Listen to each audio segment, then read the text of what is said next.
Right, so what is your sort of earliest memory that you can remember? Well, now let me see. I think it might be a visit to my grandmother. That was Florence Gain. That was her second marriage, Oh, okay. and she married Tom Gain. He was a sort of step grandfather to me and my brother Basil. Right. And when we got older and understood things a bit more, we understood that he was a train driver. There was a train station fairly near where we visited Gran, and she used to tell us that Tom was rather naughty. He wouldn't have done very well today because he'd have been in prison most likely. Oh. He used to drive this train. He had a helper who was called a stoker, Right. and they used to shovel coal into the big open hole of the engine. But the worst bit was that when Tom came off duty and came home, he lived about a mile and a half from the station, and he'd go into a pub called the Langston Arms, Right. and he'd have several drinks, and then he'd set off home to Bleddington, where he lived just down the road with Gran, and he'd fall off his bike, and we used to laugh because he thought it was funny, and so did all the others, but it was very naughty of him because he was driving a train while under the influence, but we didn't see the significance of it. No. It was really quite funny. Oh, dear. So that was Tom. Gran was a lovely lady, and she was very kind to Baz and me. Yeah. Often took us to a little town called Chipping Norton, and we'd do shopping there, and best of all, she'd take us in to get fish and chips before we went home. Oh. That was a nice treat. What else did we do? She had her sister living with her, and her sister's name was Mary. And I think Mary's husband must have died. We never really knew what did happen. She ended up at Granny's, but I don't know where she was in her earlier years. In fact, I just think now that she worked as a chambermaid in a hotel. But anyway, as she got older, I think she probably couldn't work too well, and she went to live with Gran down in Bleddington, and she used to help Gran looking after the house. Gran took in lodgers, as they didn't get very much money, and as a train driver, Tom didn't really earn a great deal. So that's their life together. I'm just trying to think of some other things that may have happened. I can vaguely remember going down to the village green. It would have been in May, and there was a maypole, and a maypole is a tall pole with lots of pretty ribbons sewn or tied onto it. Might be 12 or 14 ribbons. Everybody had, well, the adults or the young ladies who wanted to dance did. We sat and watched. That was me and my mother, my brother, who was really just a baby, and Gran. And we went down to the village to watch the dancing round the maypole. That was pretty. I can only vaguely remember it though, but I do remember seeing them dancing. Yeah. I think that's probably about the early years. So where were you born? Oh, that was a place called Little Rissington. Little Rissington? Little Rissington. Rissing. Yeah. Ton Rissington.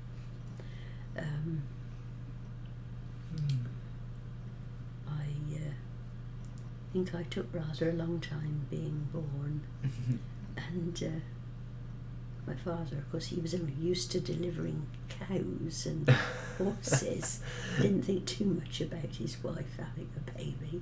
So she took a long time having the baby, which was me, of course, the baby. Yeah. And poor Mum, she just had a very difficult time, and Dad went off down the village to get his hair cut, I think. The story was, because he thought, well, the baby's taking a long time to come, I think I'll get my hair cut. I've got time. Wow. Yes, that was not a very good thing to do. No. So that was me, but apparently when my brother was born, he came along much quicker, and it wasn't quite such a difficult birth. Right. And how many years are you two apart? 3.5. My brother was born in about the middle of August, and I was born in February 20th, so there's just 2 years and a little bit between us. Oh, okay. Yeah. Right. So what were your parents like? Well, Mum left school when she was 13. You could leave school early in those days if you had a job to go to. So she, I don't know, from school, I think from school, she went to look after an old uncle when his wife died. So that was her start of earning in life. And she worked for him, I suppose, until he didn't need anyone. Perhaps he died or something. I'm not quite sure what happened to him. But when Mum left him, she got a job in Birmingham as a housekeeper, I think she was. Oh, okay. Birmingham was quite a little way north, and I don't know how she got the job even, because I don't know that they had much in the way of newspapers to look for adverts for a job. But anyway, she got a job as a chambermaid, or a housekeeper, not chambermaid. And she was housekeeper to quite a nice lady. And this lady was going to let Mum learn to drive, because she thought the lady could act as chauffeur as well as housekeeper. Right. But the gentleman who was a sort of butler, or what would you call him, butler?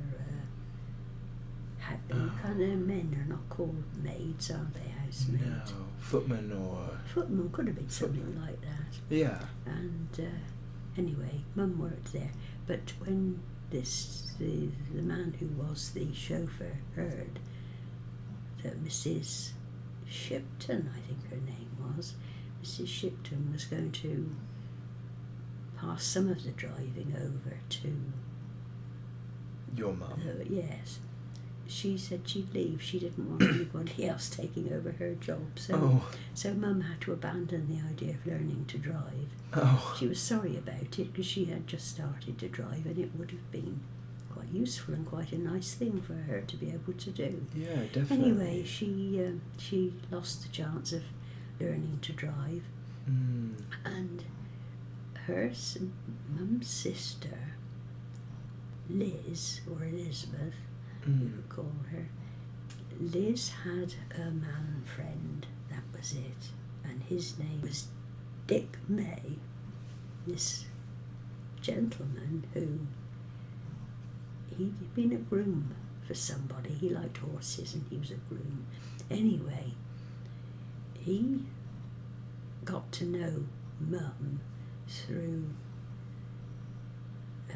the fact he went to Birmingham to get Lil on his motorbike. That sounds a bit jumbled, but you've got... Yeah, so your mum's sister, Elizabeth, yes, had a lodger. Yes. And this lodger was sort of kind enough to run up to Birmingham to pick your mum up to bring her down for right. a weekend. Exactly, you've got it in that's right. Oh, okay. Yes. Yeah. And that's how they met. Right. Because- Oh, okay. So So your mum and dad met through your aunt being lodging with Yes, him, that's right. or he was lodging with her more Yes. effectively. Yes, that's right. Oh, okay. Yes. And then, so your dad, what was his sort of? Do you know much about his childhood and his life? Yes, quite a bit about his childhood. After he'd, or before he met Mum and they got married, he was lodging with Liz and Joe, her husband. And while Richard was lodging there, he got a job in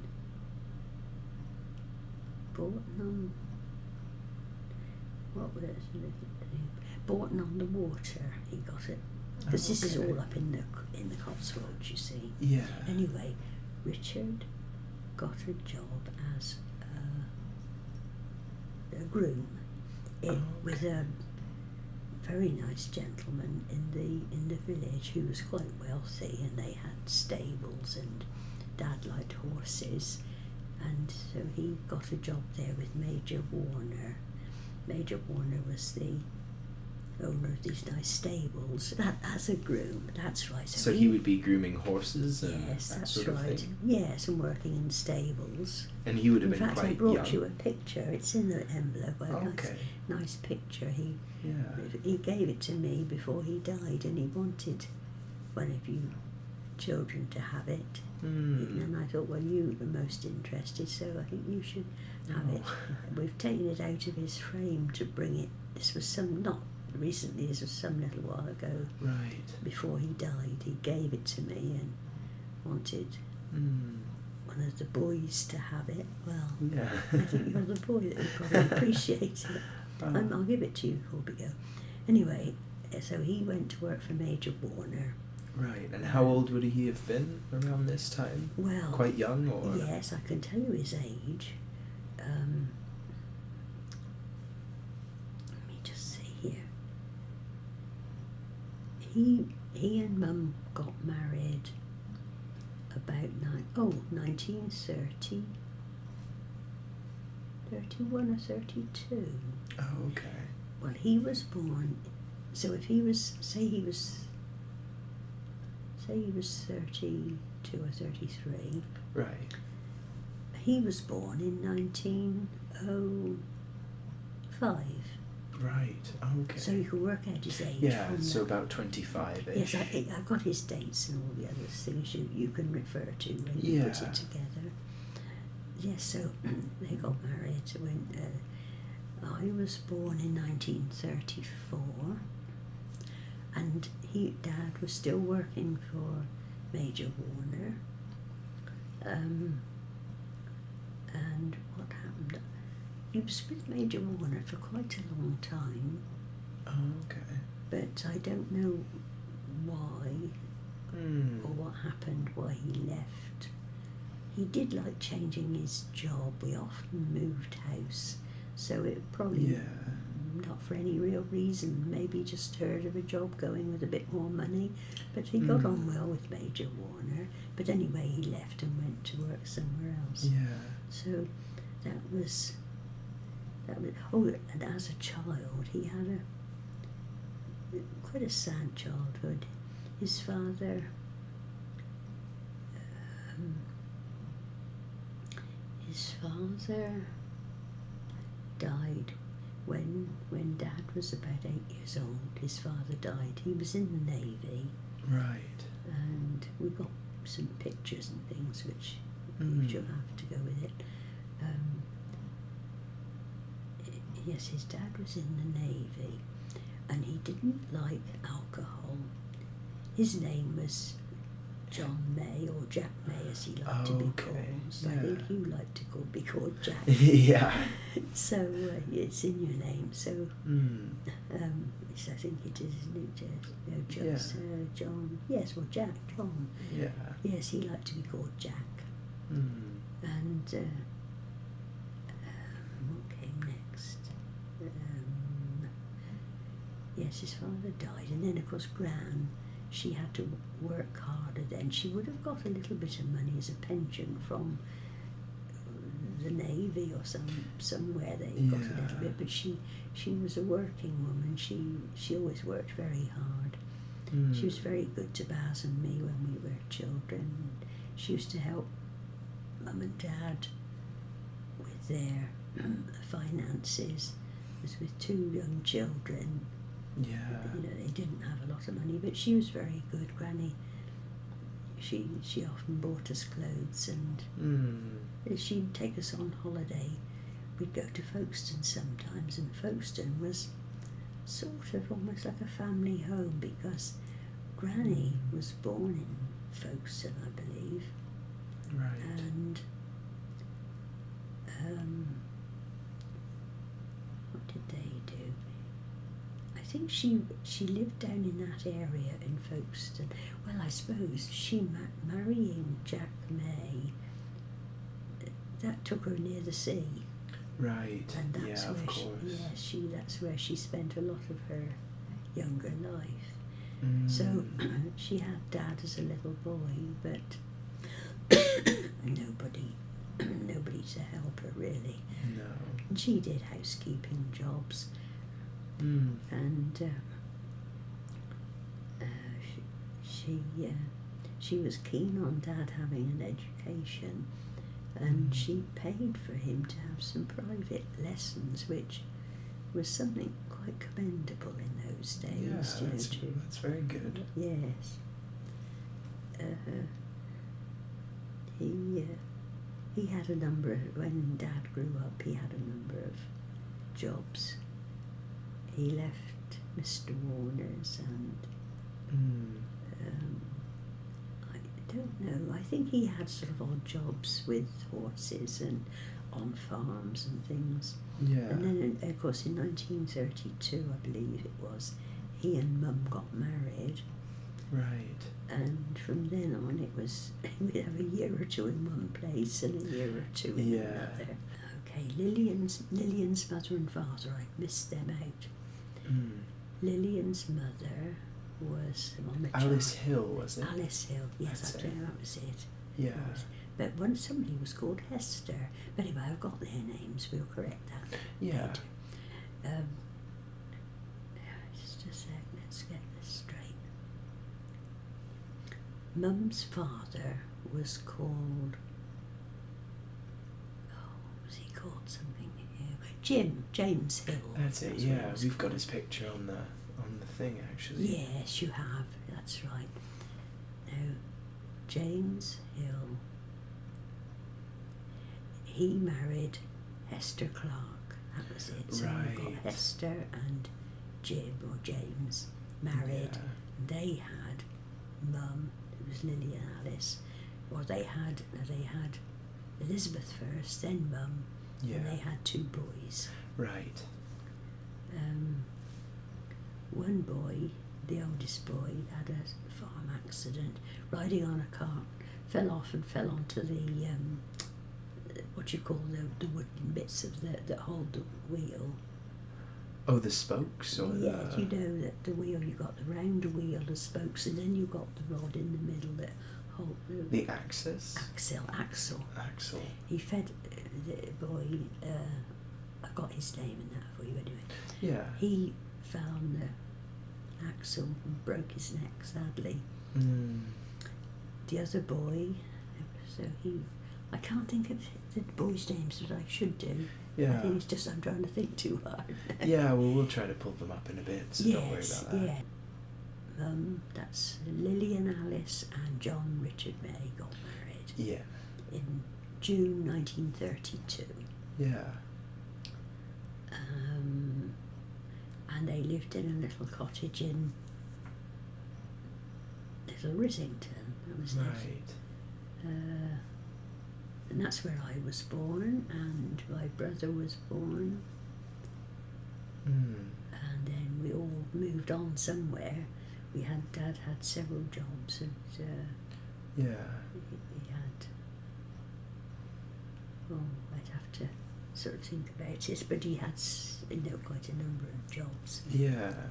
And so you sort of moved schools quite often. Yes, I did. Yes. Had to- Yes, I started school when I was 5 and went to school for a little while in Bledington because we didn't live near a school.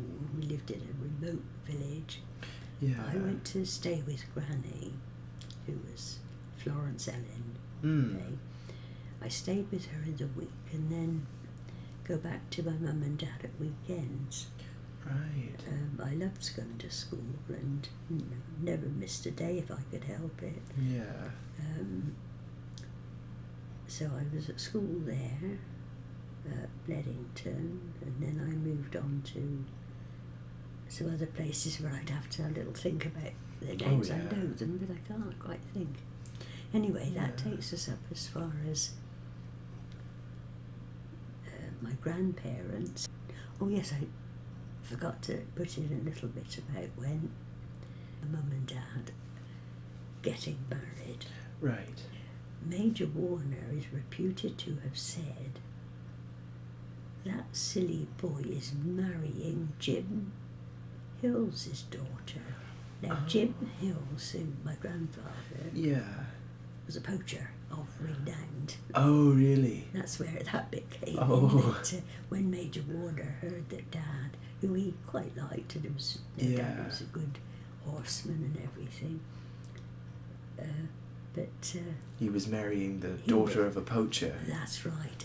And Major Warner thought that was dreadful. Yeah. Yes, that silly boy is marrying Yeah. Jim Hill's daughter. So Mum, although a very respectable lady, she was classified as The daughter of a poacher. That was yes. it. Yes. So what would kind of poaching mean back then? What did that? Because we've got this idea now that what poaching is, but Yeah, what was it like for Well, James Hill? Well, of course, people could a bit earlier than that, though. People could be hanged, I think, for poaching. Yeah. But generally, it was to put meat on the table. Mm. A nice rabbit or a hare. Yeah. A rabbit, hare, pheasants. I think it was generally only those. And so you'd go onto someone else's land and Yes. They'd you'd have pinch these animals yes, from them. you would. They'd shoot them, you see, and grab them and then race home. Yeah. Or they could have things called silencers on their guns, Mm. so they'd go out when it was a moonlight, or Yeah. not moonlight. Like I a forget. full moon. Yes, I forget which. It could have been. Or a new moon when there was no light, Mm. and so that they couldn't be seen. That's right. They would pick a special kind of light, and sometimes the moon is so bright that you can see quite well. But anyway, that's Yeah. how they would put meat on the table. Plus, they'd have some to sell, Yeah. which was all important to get a bit of extra money. Yeah. So that was sort of their necessity to survive. Yes, it was. Yeah. Yes. Wow. So James was renowned. He was a pretty good poacher by all accounts. Wow. And I expect Major Warner had lost a few pheasants through him. Yeah. Because it I would be expect. pheasants, you see, that would be mostly the birds that they would get, pheasants. Yeah. Mm. And so, you were talking about kind of moving schools a lot and everything, but Yes. you were born in 1934. Yes, that's right. February 1934. Yeah. So you would have been 6 years old, sort of, when the war really started. Yes, when the war started in September 39, didn't it? Yeah. And I would have been 5 the previous February. Oh, okay. My birthday was in February 34. So you were 5.5 when the war started. Yes, that's right. I'd had a birthday just before war started in 39, just a few Yeah. months away. And my brother was, oh yes, I was born then. My brother was born 2 years later in 36. 36, that would be, wouldn't it? Yeah. Yes.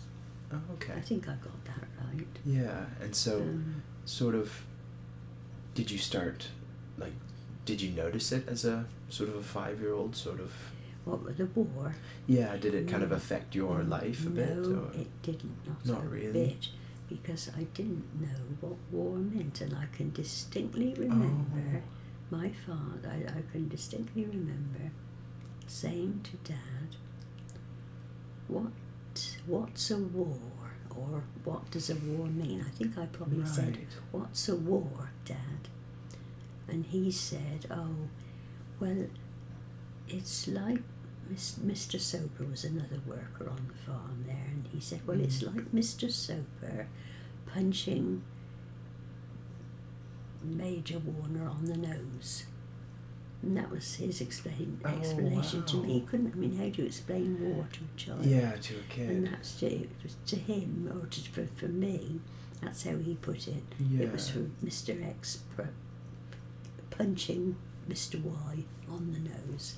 And I never questioned it. I just thought, well, it's just, that's what these men do. Yeah, exactly.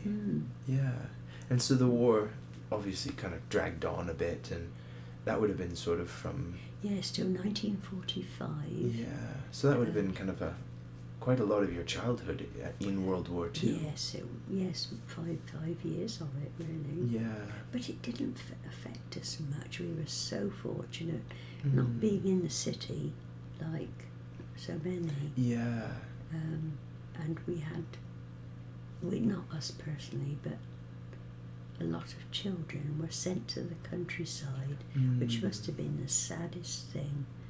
Yeah. It didn't affect me because I didn't fully understand the emotional side of it. But when you think of the man and a woman with their children up in a town, I'm not sure, and I don't know who chose to send them into the country. Well, the powers that be are so thoughtless, although the idea was good. Get the children out of the cities, get them into the country, because the cities were being bombed and just decimated, some of them, and of course a lot of children were killed, but a lot were sent to the country. And Granny had a refugee, I think we called them, and he came to stay with us in Bledington. Frankie somebody, his name was. And I got a picture of him standing with me and my friend Maureen. She lived in Bledington, and I don't think she was a refugee. Frankie was a refugee. Nice little boy he was. So would he have been from sort of London, or? Yes, probably London. I think London was a targeted place. Oh yeah. And also another place was Coventry. Yeah. And I don't know if you've seen the pictures of it. Absolutely bombarded to smithereens. Terrible it was. So that's really the way the war affected me was that there weren't the sweets. Not that we had a lot of sweets ever, but you couldn't go and buy a box of chocolates or bars or things. You had to... It was all rationed. You had your rations, and you had books with little coupons in, and you had to spend the coupons to get a bar of chocolate or a quarter of a pound of bullseyes or something. And there wasn't a lot of choice. No. We were fortunate in having... in living on the farm, because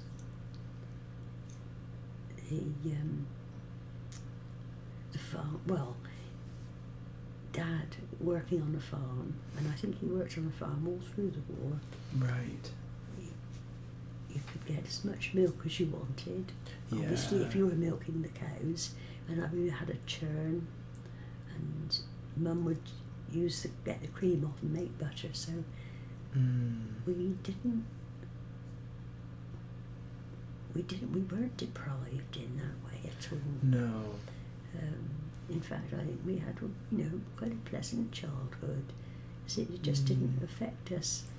Except we did see soldiers marching up through the village. This was Bourton on the Hill we lived at. Right. And we saw the soldiers and singing. They were glad to be away from the front. Yeah. And taken prisoner. And so there was a big American camp at the top of the hill, wasn't there? Yes, there was in Bourton on the Hill, yes. And the army, no, I think it must have been the Brits who, no, it was an American camp.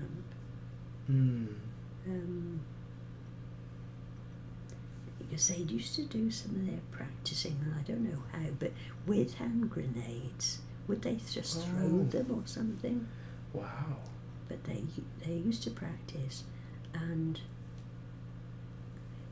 we heard, and this is just as a child listening to a poor little boy up the top, who lived up the top of the hill, Bourton on the Hill. He was hit with a hand grenade, or it exploded near him and killed him. Wow. Yes, a little boy.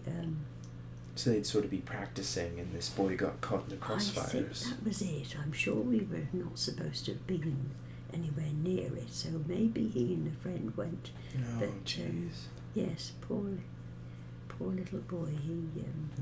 Yes, he lost his life. Just trying to think of his name now. I should know it. Anyway, that might come. Little things like that. Yeah. Would just jump back into my head. Oh yeah, no, that's fine. Thinking And so about you it. you'd see the Nazi soldiers sort of marching up to the hill. Yes. Okay, I can only think of Italians through them living lodging next door to Mum and Dad on a farm we were at.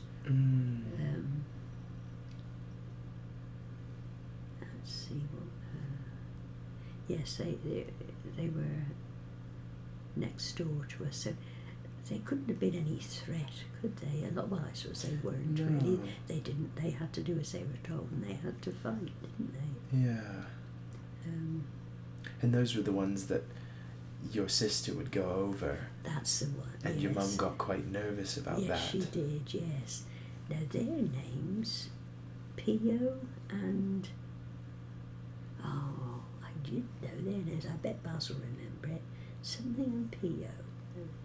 Two of them. It was sort of a name similar to that as well. Yeah. Sort of Italian. They must have been Italian because a little gap. Yeah. And they were the sort of, your mum was quite nervous about your sister going over. Yes, my little sister used to like to go next door to talk to these gentlemen, and they loved having her around. They had children of their own back in Italy. Italy, I think it must have been. Yeah. And so your mum sort of...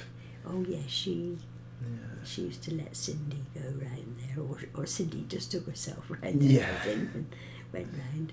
Because I think they used to have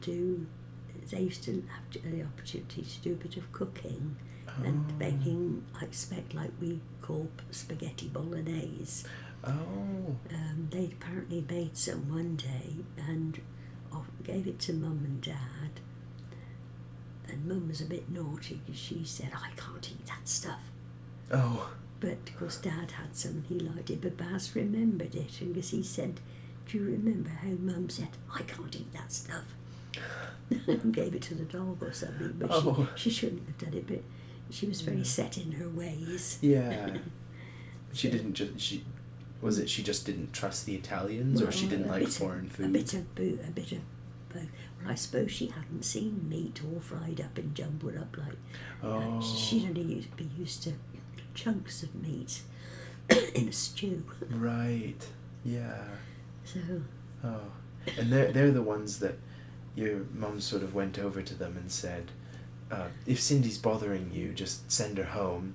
Yes. And they sort of clued in that she didn't want Cindy there, and they said, "Don't worry about her. We have our own children." Yes, yes, they Yeah. said we have our own little children and we wouldn't hurt your little girl.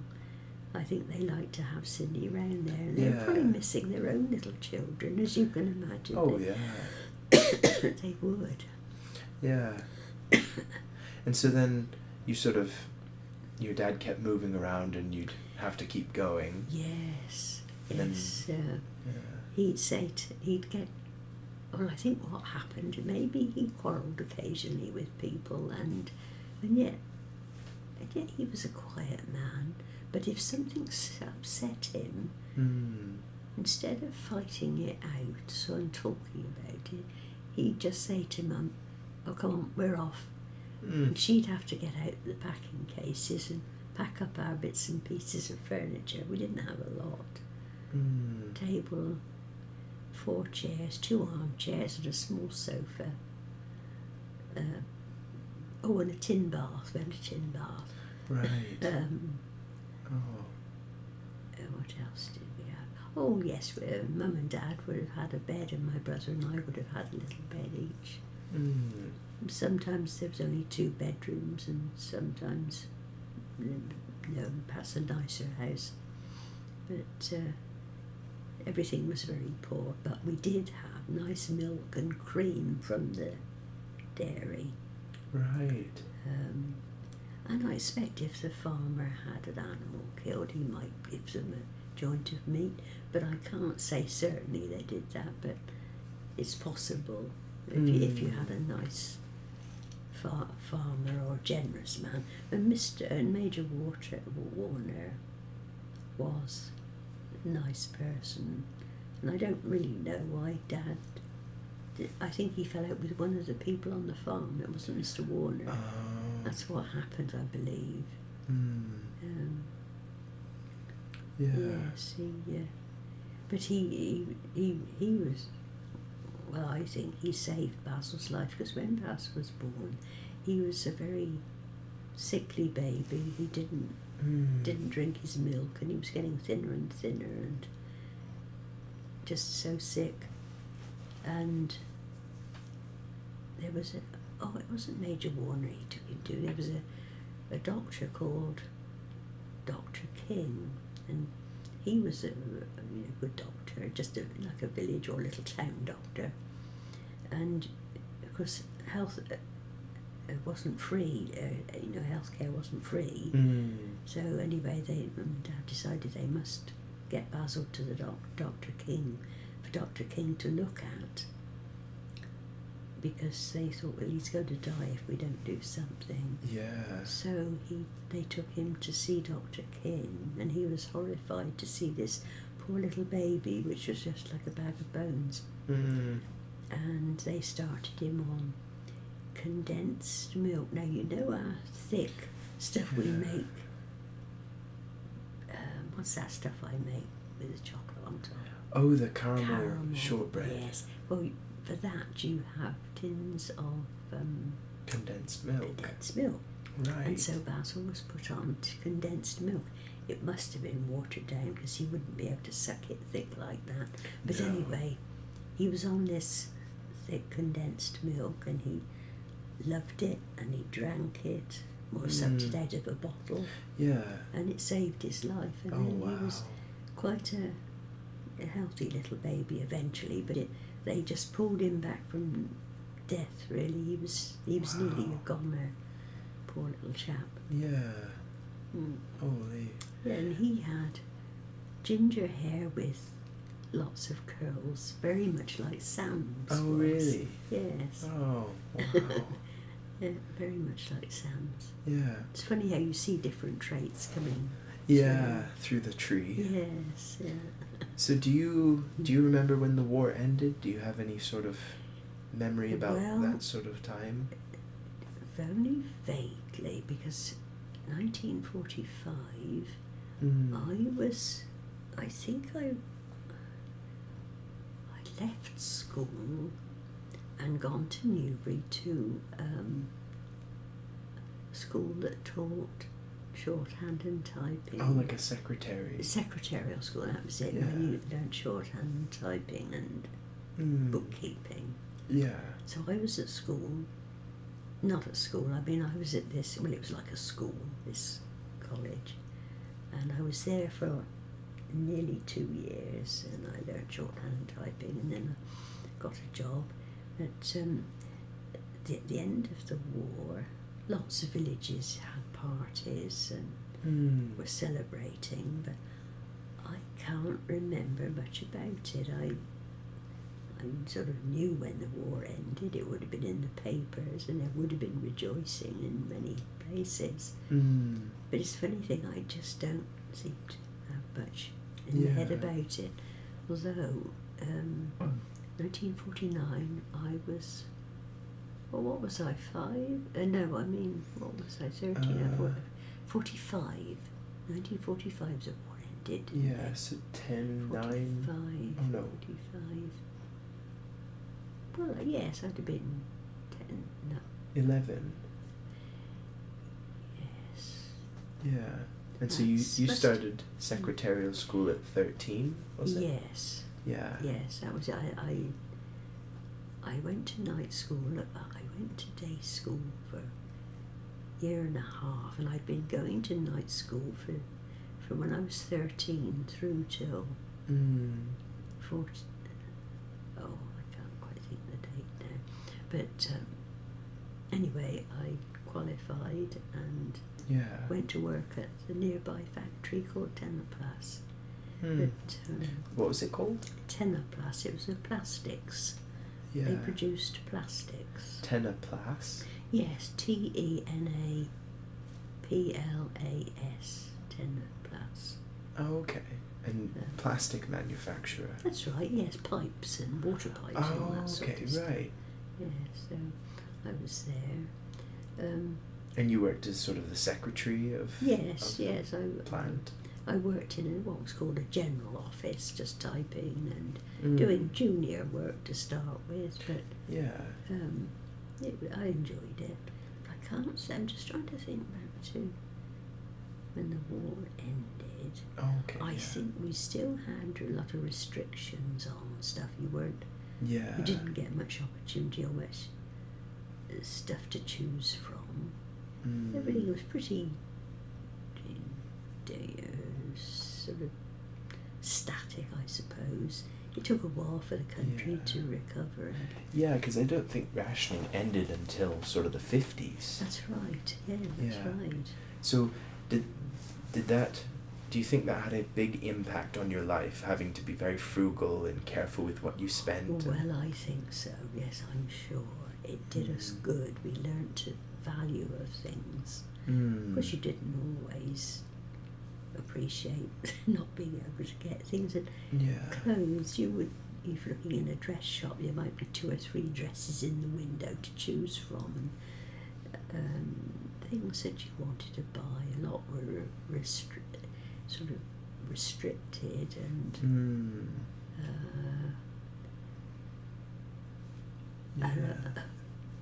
Michael, and also men and boys had to do what they called national service. Right. And that was when they were, I can't think the age. Well, Michael, we were started going out together, and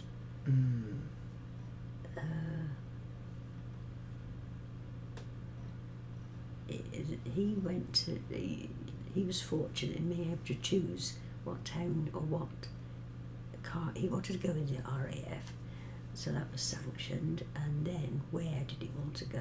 And he had a choice of going to London to Horse Guards Parade, Right. where you see that, when we watched like the other week, we watched the cenotaph, that, you didn't see it on the TV? I didn't know. No, they were all soldiers to commemorate the end. Oh, No, to Armistice Day and that's right, Armistice that sort of Day. thing. Yes, Yeah. that's it. You see that.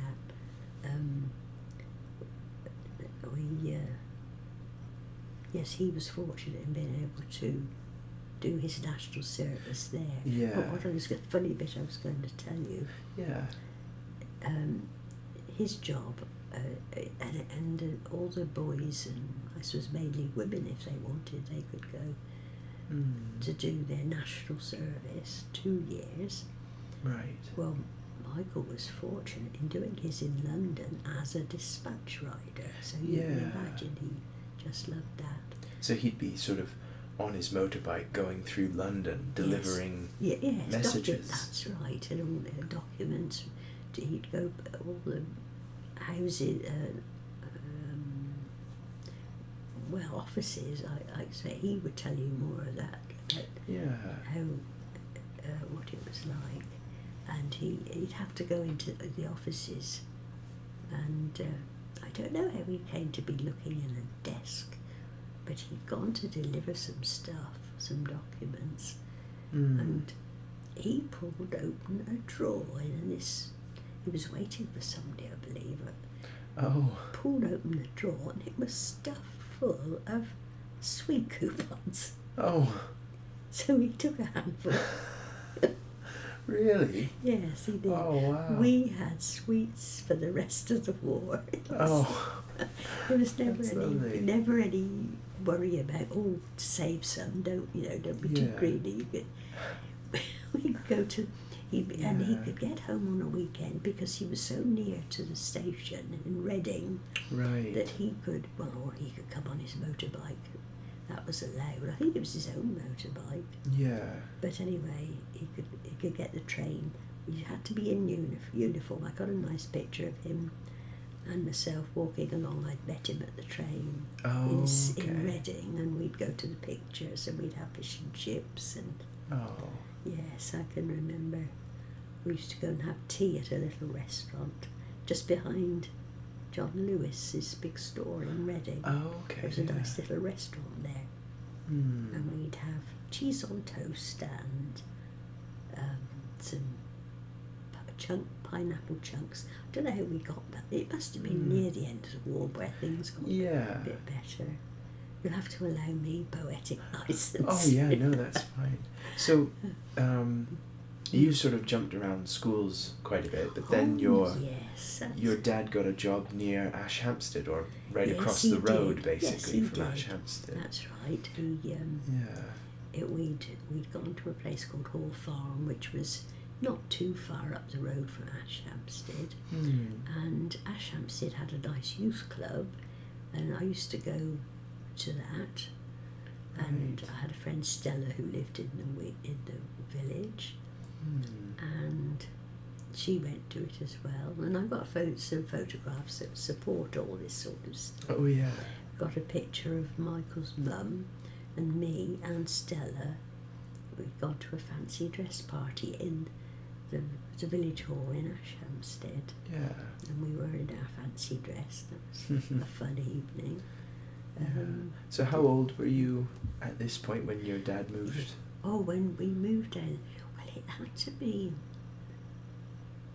19, because we had moved down to the little cottage in Ashampstead from a bigger place up the road at Hall Farm. It was the farmer. It was all same farmer's land, and what did we do? Well, we moved down to Ashampstead village, and it was there that my mother had the good fortune to meet up with a woman who worked up at Tenoplas. And they got chatting, and Michael's mother was involved in it too. Oh, really? And she happened to say, must have been talking in the road or something. She happened to say, well, Gwen has finished now and she's looking for a job. Yeah. So the lady who worked up at Tenoplas, when they'd met my mother and they'd met Granny Hilda, but between the three of them anyway, they let me know that there was a job going up at Tenoplas. Yeah. And would I like it? And of course I said yes. It was my first job at £2.10 a week. Oh, wow. Which is less than $5. Yeah. But anyway, it was a job, and that was something that was pretty marvellous. Yeah. And so you were you sort of 10 when you moved into the Ashampstead area, or? No, it was it had to be 1949. Oh, okay. Because that's when I started going out with Michael, 1949. Right. Yes, sure it was, September 49. Yeah. So... so you would have been about 16 years old? Well, I'll go back to when I was 10. Do you know you have well, in England, I think you do here in Canada, have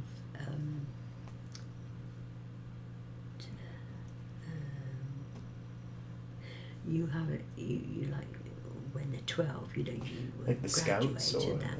Well, when you graduate at an age, don't you? Well, in England, we used to have exams when we were 11. Okay. And you'd leave junior primary school, and if you passed, you went to a grammar school, and if you didn't pass, you went to a technical school. So you were a bit segregated. Right. One thing was like secretarial or work that was of a higher standard, you could say. You sort of had to get good enough examination marks to move into the higher school. Yes, exactly, that was it. Yeah, that so makes anyway, sense. I was fortunate, and my friend Joe, we both passed, and we were going to a school in Cheltenham. But at that very moment, my father decided he was going to change his work. Oh. And he thought we'd go down to Sussex. There was a job he'd heard of in Sussex.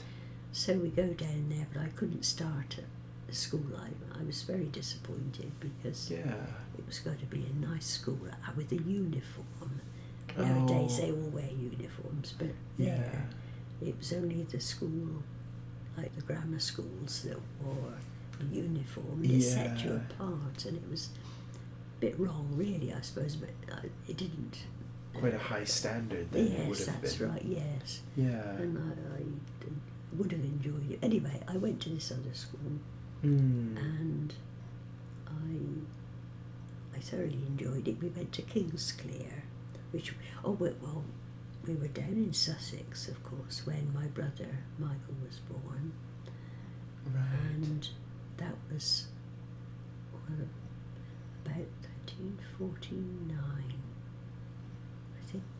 Well, you met Michael in 49. Yes, and so my brother must have been born 1946. Well, if I was 11, wait a minute, I'm getting wrong. No, that would make sense. I think. Yes. Because you were born in 34. Yes. And so in 44 you'd be 10 years old. Yes. And so 45 you'd be 11, and 46 you'd be 12. Yes. So it would have been around then when you did the exams, but then your dad moved. Yes, that's right. I think I was between 10 and 11 when I took the exam. Yeah. Yes, and Joan did too, so we both passed. Anyway, so Joan was able to go, but I wasn't, because we were off to Sussex. live down in Sussex. Yeah. But we couldn't be long in Sussex because Michael got sick. He got pneumonia, and he was only a little baby. And again, they had to move because he was so poorly with pneumonia, and the doctor had said to them, "You must move away from the seaside," because it didn't, not literally the seaside, but that area, sea air is a bit fatal to some people apparently. And so they had to move back inland, and because where we were living at this farm, North East Farm, I can't remember the name of the place, but the farm was North East Farm. Right. And we moved in, and we moved to Kingsclear. I loved it there. There was such a nice headmaster. Oh, yeah. And he's the one who would read, he liked my stories and my composition, and he'd read them out. Yeah. And I used to feel so proud of that. Yeah. Anyway, we were there about 18 months, and of course, his was like a secondary school. Yeah. But he was such a nice master. Anyway, after that was Kingsclear. Oh, we moved to near Newbury, which was just on the outskirts of Newbury. We lived there. Right. Not for long, because we were on a farm that was owned, that and another farm was owned by the farmer who lived down in Ashampstead. This is where that all comes together there. Yeah. So we moved down to Ashampstead. We were living in a big old house, but it was full of mice. It was horrid. Yeah, I've seen that house on the way to Betty and Percy's, and just beside Ashampstead. Yes, that's it. A horrible place. It wasn't. I bet it's lovely today. With people with plenty of money probably made it look lovely. Yeah. I remember it had a beautiful oak staircase. Anyway, we moved from there down to a little tiny place in Ashampstead. Yeah. It had a living room and a scullery, and just 2 bedrooms, one of which had been partitioned into 2 for me and my brother. Right. And then poor Mum and Dad and Cindy and Michael the baby, they had to make do with one between. Yeah. Anyway, we were there for, let's see, where we got to, 49? Yeah, you would have been sort of 16 and 49. Yes. And you met Michael at the youth club, that's it. Club. Yes, moving down there, I met him. If we hadn't gone there, I would never have met him, you see. So fate is a funny thing, isn't it? Yeah, it is. It's things that happen, and you think, well, if that one little thing can change your whole life. And if my father, if Sussex had been a nice place and my brother had thrived, or if, well, you say if for a lot of things, if they had happened, you can see where your life can change. It's, so anyway, I think we'll just go round that. That was, we moved down to Ashampstead, that was it. And my dad went to work in the factory then at Teleblast, helping produce these tubes. And it was quite a good job because more money and that, and a bit different to farming. Yeah. So, and I got the job there first, that was it. Mum and these two, Mum and Hilda, Granny Hilda, and another lady who worked at Teleblast, were talking, you see, and they said to Mum about the job, and there was a job going if I'd like to go up and sort of have an interview. And so I got that job, and I worked there about 3 years. That was 1951. Yes, I'd be 16, wouldn't I? 1951. Was I 16? I think I was. Yeah, or a little older. Yes. Perhaps. Anyway, I went to work at Teleblast. I had 3 years there.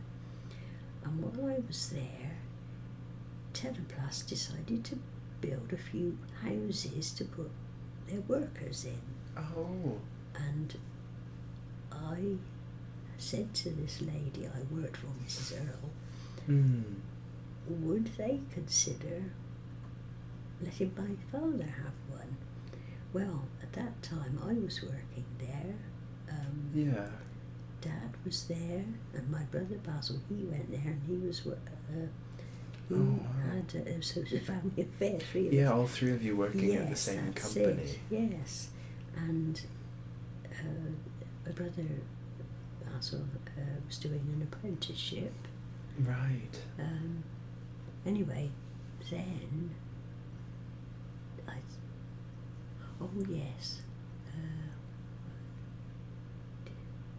Dad.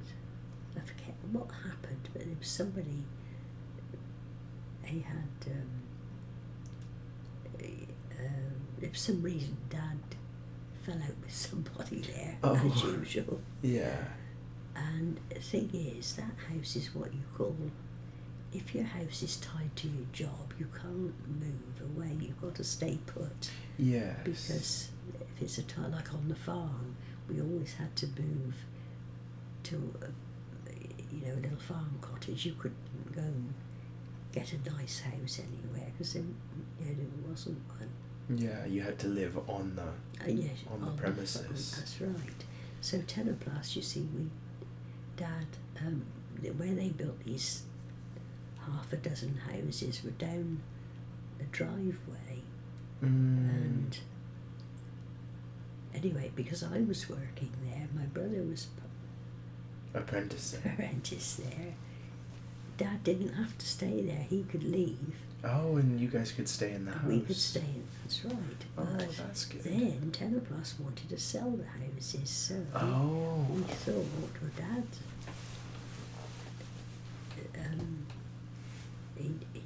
if he could get enough money together, he could probably buy a house. Oh, okay. And that is what he was able to do. We lent him a little bit of money to put down as a deposit, £200, which is like 400 Canadian dollars. Yeah. Anyway, he was able to get the money together. Oh, and I had by this time left Tenoplas because then Baz was still working there, and Baz wanted to get away from it. He wasn't too happy with factory work. So anyway.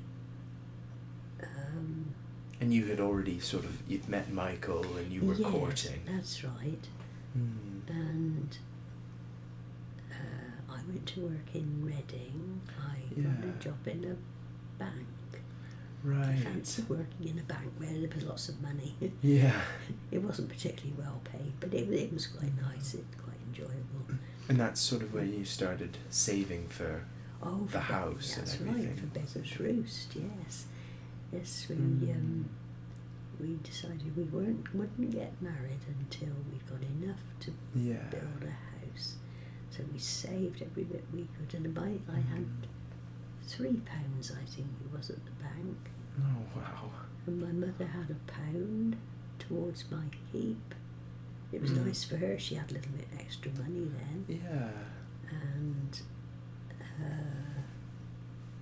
she, let's see what...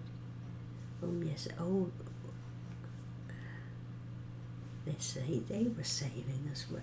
And you guys started saving quite a bit. Yes, we did, that's it. Yeah, and is that where the other ladies working at the bank would make fun of you for not wanting to buy a tea? No, it was this woman who actually pointed me in the right direction of this job. Her name was Mrs. Earl. And she's the one who, though she offered me the job there, we used to pay a penny for a cup of tea or something or other, and I wouldn't buy anything like that because it was unnecessary, and every penny helped. Yeah. Betty Fiddler was the same. She went to work there, and they tried to con her into paying for the transport. There was Mrs. Earl had a car, right, and she wanted to charge everybody one and sixpence or something for the car. But, it was just like this. People were so cautious with money. Anyway, Betty said she didn't want to pay 1 and sixpence for her, but she refused it. Or did she? No, I got a feeling she had to pay the money and have a ride to work. Well, I suppose I must have paid, because I didn't have a car or bike. I had a bike, but I think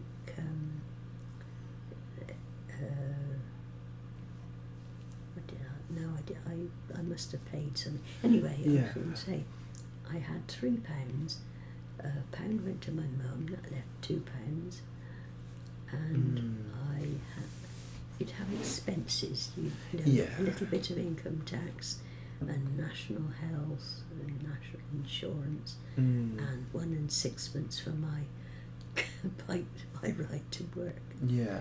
So I had less than £1 to myself, and out of that I'd have to. That's why I never spent much, because Yeah, you had to save and save and save. you did. Yes, you couldn't. Yeah. You couldn't do anything unless you were really good about saving. Yeah. Well, we can leave this here. Yes, at but this- I have to. Oh. It's a funny thing. I have to shut my eyes when I'm Yeah. thinking. Otherwise, either You one know, thing it works or helps. the other. Yeah, no, it helps I could- definitely yeah, because I you have to can feel kind sort of visualize focused. it all. Yes, that's it. I couldn't have said that to you, looking at you. 'cause Yeah. I think No, that's my. I don't know. My eyes are funny. let your brain just focus on the one That's the right, one that's task. how I Yeah, no, have to that's do good. it. So that's got a bit of a start, hasn't it? No, that's perfect. Yeah.